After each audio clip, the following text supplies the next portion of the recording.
मैं हूं सीमा खेतवाल और आप देख रहे हैं देवभूमि जन हुंकार समाचार बागेश्वर से। जैसा कि आपको मालूम है, उत्तराखंड में निकाय चुनाव की दौड़ चल रही है। इसी क्रम में आज बागेश्वर में भी हम आए हैं कांग्रेस कमेटी की प्रत्याशी गीता रावल के पास। उनसे आइए करते हैं खास बातचीत। तो मैडम, सबसे पहले आपका बहुत बहुत स्वागत है हमारे चैनल में।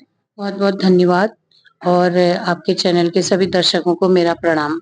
मैं गीता रावल, अध्यक्ष प्रत्याशी नगर पालिका परिषद। गीता जी, एक प्रश्न आपसे पूछना चाहूंगी कि पिछला जो कार्यकाल रहा नगर पालिका का, सुरेश खेतवाल जी उनके नगर पालिका अध्यक्ष थे उस समय, और उनको कार्य करने के लिए सिर्फ 3 साल का वक्त मिला और आपका जो कार्यकाल था वो 5 साल का था। तो किस तरीके से कंपेयर करते हैं, विकास किस काल में ज्यादा अच्छा रहा, क्या कहेंगे इस विषय में? देखिए, मैं ये कहूंगी कि जो संवैधानिक तौर पे उनको कार्यकाल मिला वो पूरे 5 साल का मिला। जो सरकार की नीतियां होती हैं, सरकार की योजनाएं होती हैं या सरकार का बजट होता है, तो वो कोरोना काल में भी रुका नहीं, बल्कि कोरोना काल में दुगना बजट सरकार ने देने का कार्य किया। और जहां तक मैं आपने कहा कि कैसे आप उसको मतलब उनके कार्यकाल को अपने कार्यकाल को आकलन करेंगे। मुझे जितना लगता है, मैंने जितना देखा और जितना कार्य किया, मुझे लगता नहीं है कि उनके कार्यकाल में ऐसा कुछ नया नया कुछ हुआ है। उन्होंने अपने जो इंटरव्यू था उसमें कहा था कि मैंने यहाँ के लोगों को, यहाँ के जो निम्न परिवार थे उनको मैंने हायली सेवा दी। समस्याएं हैं लोगों की, चाहे जल भराव की हो, चाहे पेयजल की हो, चाहे पार्किंग की हो, उन समस्याओं पर मैं प्राथमिकता दूंगी, उन पर कार्य करूंगी। एक अपील आप हमारे चैनल के माध्यम से जनता के लिए, आप चुनाव लड़ रही हैं, तो क्या अपील आप जनता से करना चाहेंगे? मैं समस्त नगर पालिका क्षेत्र की सम्मानित जनता को यही कहना चाहूंगी कि मैं आप ही के बीच की हूँ और पार्टी ने मुझे महिला प्रत्याशी के रूप में मुझे टिकट दिया है और मेरा सम्मान किया है। तो आप मुझे अपना अमूल्य मत दीजिए और मैं पूरे क्षेत्र की जितनी भी समस्याएं होंगी उनको उनका समुचित उन पर संतुलन बना के कार्य करने का काम करूंगी। और मुझे उम्मीद है और विश्वास, टेंडर होने के बाद जो उस समय हमारे जिलाधिकारी महोदय थे मनराल जी, उन्होंने 2016 का जो आपदा आई थी 2000, उसका हवाला देते हुए उस कार्य को रोक दिया था। तो इसलिए हम उस कार्य को नहीं करा पाए थे। उसका टेंडर भी हुआ था, जो दीपक जोशी हैं वो उसके ठेकेदार थे। हमने काम शुरू भी कर दिया था, लेकिन वो नदी किनारे का उसमें मैटर आया तो वो कार्य रुका। और जो चंडिका में पार्क बना है उसके लिए भूमि चयनित मेरे कार्यकाल में हुई थी, तो वो भी उसके बाद जो काम पहले से ही चलते आ रहे हैं, तो अभी जो चले हैं उनको आगे का अध्यक्ष करने का कार्य करेगा। जो पहले चले आए थे उनको पिछला अध्यक्ष ने किया। तो ये चीजें निरंतर चलती रहती हैं। तो ऐसा मुझे लगता नहीं है कि कुछ एकदम नया हटके हुआ। हमने नगर के जो मेन गेट थे, पुल थे दो, गोमती पुल और सरयू पुल में म्यूरल आर्ट्स, उसमें हमारे जो पारंपरिक वाद्य यंत्र होते हैं और जो हमारी पारंपरिक वेशभूषा होती है उसे हमने दर्शाने का कार्य किया। लेकिन मुझे बहुत दुख होता है ये बताते हुए कि पिछले 5 साल के कार्यकाल में जो चीज उसमें मतलब उनका जो मेंटेनेंस थी उसकी, वो कहीं नहीं हो पाई, बिल्कुल नहीं की। और उसके अलावा हमने 11 प्यूरिफायर लगवाए थे गर्मी में, लोगों को शुद्ध पेयजल मिले आम लोगों को। तो वो मेंटेनेंस के अभाव में किस तरह एकदम जर्जर स्थिति में थे। और उसके बाद जब 1 साल प्रशासन का कार्यकाल आया तो प्रशासक के कार्यकाल में उनकी, आज देखते हैं आप, प्रशासक के 1 साल के कार्यकाल में उनका मेंटेनेंस हुआ और जहां पर नए लगने थे वो नए लगे। तो मुझे ऐसा लगता नहीं है कि कोई आपने नया सोचा, जो पुरानी चीजें थी वही रिपीट हुई और उन्हीं पर बार बार कार्य हुआ। गीता जी, प्रश्न ये रहेगा कि आप जब नगर पालिका अध्यक्ष थी, आपके पास सिर्फ 7 वार्ड थे। जब उन्होंने कहा कि जब हम नगर पालिका अध्यक्ष में आए तो हमारे पास 11 वार्ड थे और समय भी हमारे पास 3 साल का था, फिर भी उन्होंने, वो कहते हैं कि हमने बहुत अच्छा कार्य वहां पे किया है। क्या कहना चाहेंगे इस विषय में? पूर्व में 7 वार्ड थे तो बजट भी सीमित था। जब 11 वार्ड हुए तो बजट भी बढ़ा, मतलब दुगनी स्पीड से बजट बजट बढ़ा। जो जो ग्रामीण क्षेत्र था उसका भी बजट पालिका में आया। और उससे पूर्व जो 2018 के बाद 1 साल जो प्रशासक का कार्यकाल रहा, उसका भी बजट काफी था वहां पर। तो बजट भी मिला और टाइम भी, ऐसा नहीं कहूंगी मैं 3 साल मिला, पूरा टाइम मिला। तो ठीक है, अपनी अपनी तरफ से सभी कोशिश करते हैं। तो ऐसा मुझे लगता नहीं है कि कोई विशेष ऐसा कुछ अलग से हुआ करके। एक चीज ये कि आप जैसे कांग्रेस पार्टी में अभी विद्रोह देखा गया है और एक प्रत्याशी ने आपका बागी होकर वो चुनाव लड़ रहे हैं, तो इसमें आपको क्या लगता है कि कहीं ना कहीं आपको नुकसान है या क्या चीज आपको इसमें लग रही देखिए, चुनाव लड़ना उनका अधिकार है, हर किसी का अधिकार है, लेकिन मुझे लगता नहीं है कि हमने पार्टी हाईकमान की, इतने लंबे समय से हम लोग जुड़े हुए हैं, हाईकमान का या हमारे शीर्ष नेतृत्व का जो भी डिसीजन है, वो हम सबको मानना चाहिए। ऐसा एक अनुशासित कार्यकर्ता में होना चाहिए। अगर वो कहते हैं कि मैंने 19 साल तक पार्टी की सेवा कर रखी है, तो उनको पार्टी का जो डिसीजन था उसे उस पर रहना चाहिए था। और वो जो लोग आज निर्दलीय के रूप में मैदान में उतरे हैं, मैं यही कहना चाहूंगी उनके लिए, वो अपनी पार्टी के नहीं हुए तो जनता के क्या होंगे वो। और जो भी पार्टी का डिसीजन होता है वो सबको मान्य करना ही होता है।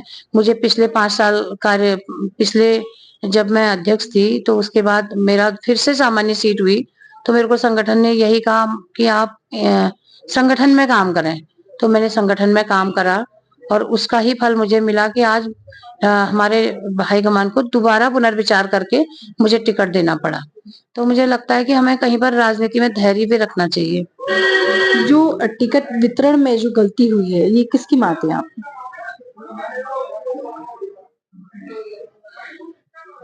हाईकमान ने टिकट देने का फैसला हमारे हाथ का तो नहीं है, हाईकमान के हाथ का है। तो उन्होंने अगर दिया भी, उस पर पुनर्विचार भी करा, और पुनर्विचार करने के बाद जिसे भी टिकट मिलता है, तो ये पार्टी के सभी कार्यकर्ताओं का अ, सभी कार्यकर्ताओं को मतलब उनका साथ देना चाहिए जिसको टिकट मिला है। तो जैसे कि आप 4 उम्मीदवार अभी चुनावी मैदान में हैं, प्रथम, द्वितीय और तृतीय स्थान पे किसे देखती हैं? देखिए, मैंने कभी भी किसी पर आरोप या प्रत्यारोप नहीं लगाए। मैंने अपने कई चैनलों में इंटरव्यू भी दिए, मैंने कभी किसी के बारे में कुछ भी नहीं बोला। सभी मेरे छोटे भाई हैं। लेकिन जब मेरे ऊपर बात उठी तो मुझे भी अपनी बातों को स्पष्ट रूप से रखना ही है। तो मैं मेरा यही है कि मैं जनता के बीच जा रही हूँ, लोगों से मिल रही हूँ कि आप मुझे वोट देना। तो ये तो जनता आकलन करेगी हमें किसको अपना नेता चुनना है। तो मुझे जनता पर पूरा भरोसा है कि वो मुझे अपना आशीर्वाद देगी।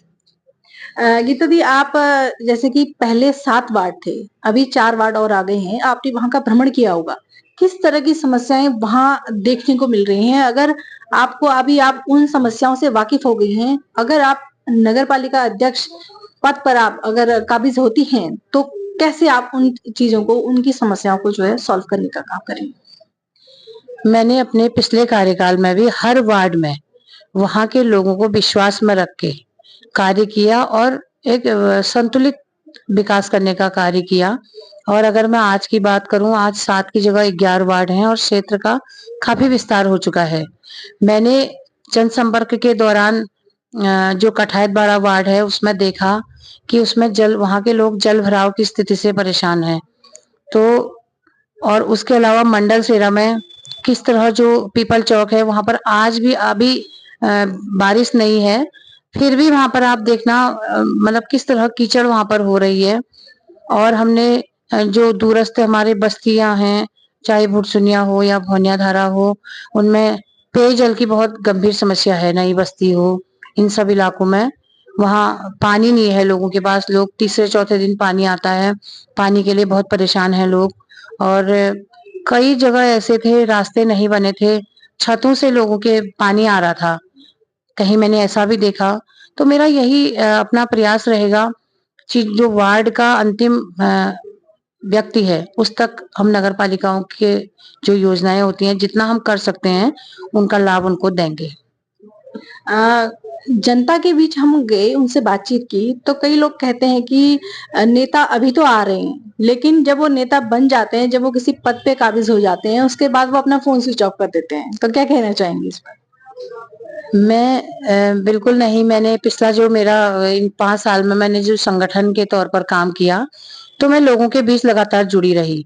तो उसी का मुझे आज फ़ायदा मिल रहा है, मैं लोगों के बीच जाती हूँ, तो मुझे बहुत अच्छा जन समर्थन मिलता है, महिलाओं का बहुत अच्छा साथ मिलता है, हर वर्ग का मुझे साथ मिल रहा है। तो मैं ऐसा नहीं है, हम आज भी लोगों के साथ थे और कल भी क्योंकि पब्लिक ही जनता ही है जो हमें बना भी सकती है, जिन्होंने पहले भी हमें अपना आशीर्वाद दिया है और आगे भी देंगे। तो बिल्कुल भी नहीं हम जनता को लेके हम हैं, तो ऐसा कुछ भी नहीं होगा, मैं ऐसा भरोसा दिलाती हूँ जनता को और हमेशा जो उनकी समस्याएँ हैं जो महिलाओं की समस्याएँ हैं उनको सुनने का कार्य करूँगी और सबको अपने साथ एक विश्वास में लेके चलने का कार्य करूँगी। कल हमारी एक जो निर्दलीय उम्मीदवार हैं, उनसे भी बातचीत हुई थी। तो उनका कहना था कि जो राष्ट्रीय पार्टियाँ जो दावा कर रही हैं कि कोई कह रही है कि हमारी सरकार है, हम अच्छा काम करेंगे। कोई कह रहा है कि नहीं हमारी सरकार नहीं है, फिर भी हम अच्छा काम करेंगे, लेकिन निर्दलीय को चुनिए, ऐसा वो कह रहे हैं। क्योंकि पिछले बार भी जनता ने निर्दलीय पे भरोसा दिखाया था। तो वो अपनी बात को लेके चल रहे हैं। क्या कहना चाहेंगी उनकी इस बात पर? बिल्कुल अपनी बात रखने का अधिकार सबको है और लोकतंत्र में चुनाव लड़ने का भी अधिकार सबको है। यही लोकतंत्र की खूबसूरती भी है। वो अपने मुद्दे लेके लोगों के पास जाएँगे और मैं अपने लिए वोट माँगने लोगों के पास जा रही हूँ और ठीक है, जनता जिसे आशीर्वाद देगी और जिसे अपना अध्यक्ष चुनेगी, वो ये तो जनता ही बता सकती है। अ, कवि जोशी जी के बारे में हम कहेंगे वो भ्रष्टाचार का आरोप दोनों पे लगा रहे हैं। राष्ट्रीय पार्टियां भ्रष्टाचार करती हैं, ये वो कह रहे हैं। क्या उनकी बातों का खंडन करना चाहेंगे? मैं यही कहना चाहूँगी कि अगर उनको लगता है कहीं पर भ्रष्टाचार हो रहा है, तो उन्हें जैसे उन्होंने कहा कि नगर जो नुमाइश खेत में दूब घास लगी हुई है, उस पर 25 लाख का घोटाला हुआ है, मेरे कार्यकाल में। तो मैं यही कहना चाहूँगी कि अगर घोटाला हुआ है तो आप नगर पालिका से साक्ष्य ले सकते हैं। उसके अलावा आप सूचना के अधिकार में भी माँग सकते हैं और अगर हुआ है तो उसका पर्दाफ़ाश करें वरना ऐसी जो भ्रांतियाँ हैं वो मत फैलाएँ। मैं यही कहना चाहूँगी उनसे। एक आखिरी सवाल आपसे पूछना चाहूंगी कि सभी जितने प्रत्याशी हैं, सभी विकास को लेकर वोट मांग रही हैं या फिर कोई कह रहा है कि हम ऐसा करेंगे, कोई कह रहा है कि हम बहुत बेहतरीन कार्य करेंगे। आप क्या कहना चाहेंगी जनता से? विकास तो सभी करेंगे, जो भी पद पे काबिज होगा वो जरूर विकास करेगा, लेकिन उसके अलावा क्या आप ऐसा कुछ कहना चाहेंगे कि जनता आपको समर्थन दे? जो विकास होता है, मेरा मानना ये है कि विकास जो है निरंतर चलने वाली प्रक्रिया है। चाहे सरकार है कांग्रेस की हो, चाहे भाजपा की हो, तो विकास कभी रुकता नहीं है और समय के साथ वो बढ़ता ही जाता है, कम नहीं होता है। सरकारें पैसा बजट देती हैं और विकास अ, जो वहाँ पर पद में होता है उसे करना होता है। तो ऐसा कुछ भी नहीं है, विकास निरंतर चलने वाली प्रक्रिया है। और मुझे लगता है कि जो यहाँ की जो मूलभूत समस्याएँ हैं, तो उन पर हमें काम करना चाहिए और न कि बड़े-बड़े वादे करके मैं यही कहूँगी कि जो लोगों की समस्याएँ हैं, मैं उन्हें सुनूँगी और उन पर कार्य करूँगी। जो नगर पालिका क्षेत्र की जो समस्याएँ हैं लोगों की, चाहे जल भराव की हो, चाहे पेयजल की हो, चाहे पार्किंग गीता की। जी ये बताइए कि क्या खास मुद्दे हैं जिनको आप करेंगी और जनता आपको ही चुनेगी? देखिए, मैं वर्ष 2013 से 2018 तक मैंने काम करने का मुझे पार्टी ने मौका दिया। मैं नगर पालिका अध्यक्ष के रूप में मैंने कार्य किया और जो मेरे कार्यकाल के जो अपूर्ण काम थे, जैसे पार्किंग है गरुड़ मोटर मार्ग में, देख सकते हैं आप किस तरह नगर क्षेत्र में जाम की स्थिति बनी हुई है लगातार। उस पार्किंग को मैं सबसे पहले पूर्ण करने का काम करूँगी, ताकि लोगों को जो जाम की स्थिति है उससे निजात मिल सके। उसके अलावा हमारा जो नदी गाँव में रैन बसेरा बना हुआ है और उस रैन बसेरे का जो अधूरा कार्य है, उसे पूर्ण करने का कार्य करूँगी ताकि जो निराश्रित और बेसहारा लोग होते हैं, उन्हें रहने की सुविधा उसमें मिल सके और जो हमारी महिलाएँ हैं, 2017 से जो डोर टू डोर कूड़ा कलेक्शन का कार्य करती हैं, उन्हें सशक्त और मजबूत बनाने का कार्य करूंगी। पहले वो हम मेरे कार्यकाल में वो 18 महिलाएं लगी थी, उसके बाद 35 और आज हमारी 48 महिलाएं डोर टू डोर कूड़ा कलेक्शन का कार्य करती हैं। और हमने उस समय एक प्रैक्टिकली शुरुआत करने का काम किया था कि महिलाएं कैसा काम करेंगी करके।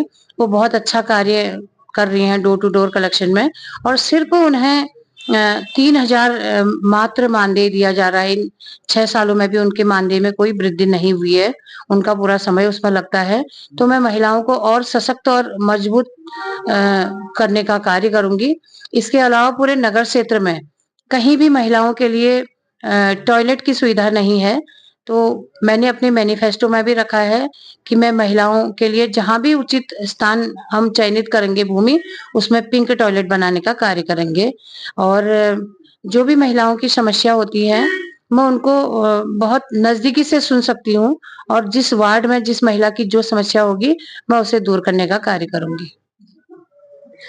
गीता जी देखिए, सभी जितने उम्मीदवार हैं, सभी विकास को लेकर जनता से वोट मांग रहे हैं, लेकिन आपने एक खास बात कही कि महिलाओं को लेके आप आगे आ रही हैं। तो उसके लिए आपने बहुत सारी योजनाएं हमें बताई हैं। एक चीज मैं पूछना चाहूंगी कि आपने जो अपना घोषणा पत्र कल जारी किया था, उसमें आपने 55 अपने पॉइंट रखे थे। तो उसमें से कुछ खास 3 ऐसे बिंदु आप बताएं जिन पर आप विशेषकर कार्य करेंगे। मुझे लगता है कि सबसे पहले तो नगर क्षेत्र में पार्किंग जो जाम की स्थिति बनी है, जो मुझे मतलब मेरा खुद भी अपना मानना है कि सबसे पहले नगर क्षेत्र को पार्किंग से निजात दिलानी है। उसके अलावा जो नगर क्षेत्र है, इसमें एक कृत्रिम झील का हमने काफी लंबे समय से पहले कार्यकाल में भी सोचा था कि हम सरयू में एक कृत्रिम झील का निर्माण करेंगे, तो उसने करने का हम कार्य करेंगे। और भी कई ऐसी महत्वपूर्ण योजनाएं हैं। मैं क्योंकि पहले क्षेत्र सीमित था और अब क्षेत्र काफी बढ़ चुका है, तो मैं इस प्रचार के दौरान, जनसंपर्क के दौरान दूरस्थ अगर क्षेत्रों में गई, तो मुझे बहुत सारी समस्याएं वहां मिली। मैं नीलेश्वर में अपना प्रचार करने गई थी, तो वहां रास्ते और नालियों के अभाव से लोगों के छतों से पानी टपक रहा था। तो मेरी प्राथमिकता यही रहेगी, जो सुविधाओं से वंचित वर्ग है, उसके लिए मैं काम करूंगी। और जैसे बिलोना सेरा में मैंने देखा कि वहाँ काफी क्षेत्र जो है कृषि प्रधान है, कृषि वहां पर होती है और सब्जियां वहां पर उगाई जाती हैं। तो वहां जो गूल बने हुए थे, वो गूल एकदम जर्जर हालत में थे। वो पालिका क्षेत्र में तो जुड़ गया क्षेत्र, लेकिन वहां के लोगों को पालिका की कोई सुविधाएं नहीं मिली हैं। और गूल भी ऐसे थे, बिल्कुल टेढ़े थे और उबड़ खाबड़ थे। उन्हीं पर चलकर वहां की महिलाएं जो है गोबर ले जा रही थी, घास की डलिया ले जा रही थी। तो मैंने वहां पर, क्योंकि मैंने भी काफी लंबे समय तक खेती बाड़ी का काम किया है, तो मुझे लगा कि जो ये गूल है, मैं इसको बढ़िया करके अच्छी तरह हम इसको बनाने का कार्य करेंगे। उसके ऊपर बहुत अच्छा रास्ता उन्हें देंगे। और भी जो दूरस्थ क्षेत्रों की समस्याएं थी, कई ऐसे क्षेत्र थे जहां नगर पालिका की तरफ से जो सुविधाएं मिलती है, पथ प्रकाश की लाइटें नहीं लगी हुई थी, और जहां लाइटें लगी भी हुई थी, तो वो सारी लाइटें खराब थी। और मुझे लगता है कि सबसे पहले जो दूरस्थ क्षेत्र की छोटी छोटी समस्याएं हैं, उन्हें मैं दूर करने का कार्य। कि अगर घोटाला हुआ है, तो आप नगर पालिका से साक्ष्य ले सकते हैं। उसके अलावा आप सूचना के अधिकार में भी मांग सकते हैं। और अगर हुआ है तो उसका पर्दाफाश करें, वरना ऐसी जो भ्रांतियां हैं वो मत फैलाएं। मैं यही कहना चाहूंगी उनसे। एक आखिरी सवाल आपसे पूछना चाहूंगी कि सभी जितने प्रत्याशी हैं, सभी विकास को लेकर वोट मांग रही हैं, या फिर कोई कह रहा है कि हम ऐसा करेंगे, कोई कह रहा है कि हम बहुत बेहतरीन कार्य करेंगे। आप क्या कहना चाहेंगी जनता से? विकास तो सभी करेंगे, जो भी पद पे काबिज होगा वो जरूर विकास करेगा, लेकिन उसके अलावा क्या आप ऐसा कुछ कहना चाहेंगे कि जनता आपको समर्थन दे? जो विकास होता है, मेरा मानना यह है कि विकास जो है निरंतर चलने वाली प्रक्रिया है। चाहे सरकार है कांग्रेस की हो, चाहे भाजपा की हो, तो विकास कभी रुकता नहीं है, और समय के साथ वो बढ़ता ही जाता है, कम नहीं होता है। सरकारें पैसा बजट देती हैं और विकास जो वहां पर पद में होता है उसे करना होता है। तो ऐसा कुछ भी नहीं है, विकास निरंतर चलने वाली प्रक्रिया है।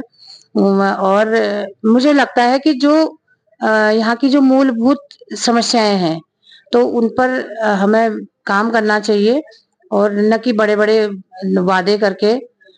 मैं यही कहूँगी कि जो लोगों की समस्याएँ हैं, मैं उन्हें सुनूँगी और उन पर कार्य करूँगी। जो नगर पालिका क्षेत्र की जो समस्याएँ हैं लोगों की, चाहे जल भराव की हो, चाहे पेयजल की हो, चाहे पार्किंग की हो, उन समस्याओं पर मैं प्राथमिकता दूँगी, उन पर कार्य करूँगी।